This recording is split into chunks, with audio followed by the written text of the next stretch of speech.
The coastal town of Port Elizabeth welcomed back the sweet sound of a V8 after 7 years. It was almost worth the wait for the Mobil 1 V8 supercars, as this weekend will go down as the best round of the season so far. From red flags to race incidents, close battles and heated conversations, the crowds at Aldo Scribante Raceway were served the whole buffet. Welcome to the Mobil 1 V8 Supercar Show.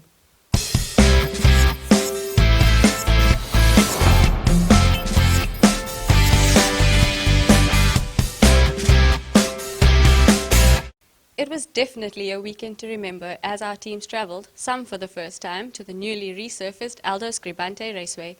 Our top three contenders, Adlam, Wolford and Di Matteo, fought as hard as they could on the tarmac, but they weren't the only ones with their hands full. Let's have a look at practice and qualifying. On Friday, Franco Di Matteo and Mackie Adlam were the only two Mobil 1 V8 supercar racers who broke the 1-minute barrier around the 2.4-kilometre track. In near-perfect racing conditions, qualifying went underway on Saturday morning. Franco Di Matteo immediately set a killer pace and clocked 3 consecutive 59-second lap times. Mackie Adlam had his sights set on the second spot until the last minute when championship runner-up Terry Wolford took P2 for the opening race. Larry Wolford and Isaac Spies completed the top 5.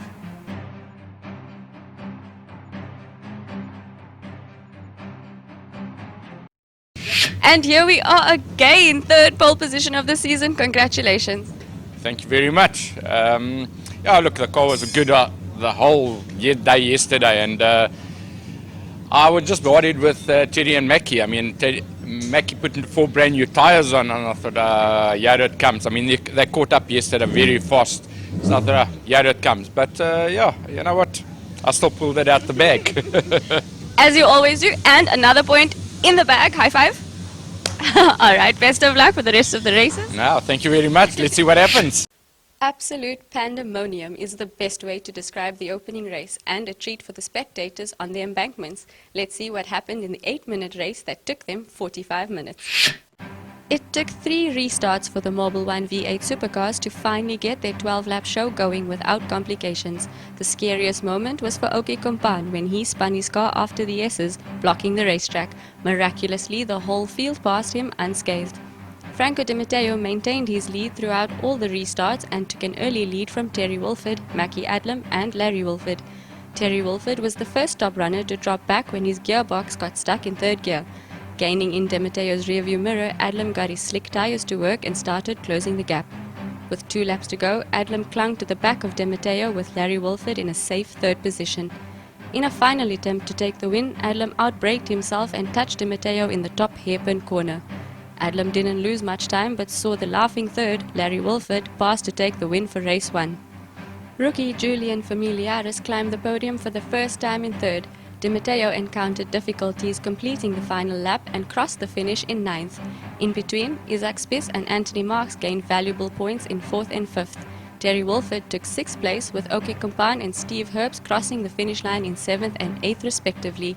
After the race, Adlam displayed true sportsmanship as he immediately went to Franco to apologize for the unintentional incident.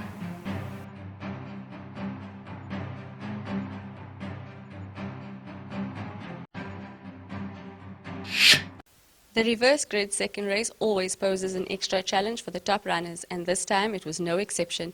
Even though Franco finished 9th in the opening race, his lap times only placed him 8th on the grid, right behind his championship rivals Adlam and Wolford. Familiaris and Marks had a good prospect for a podium by filling the 2nd row. Let's see just how spectacular the second race unfolded.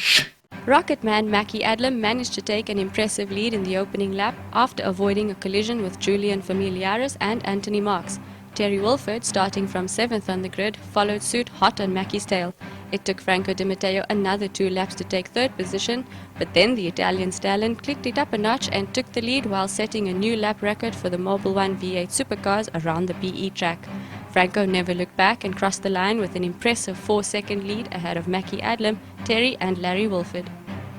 Meanwhile, the rest of the field had their own battles to fight, with Julian and Dave Coetzee finishing in 5th and 6th, and Anthony Marks, Oke Kompan and Steve Herbst ended an epic show.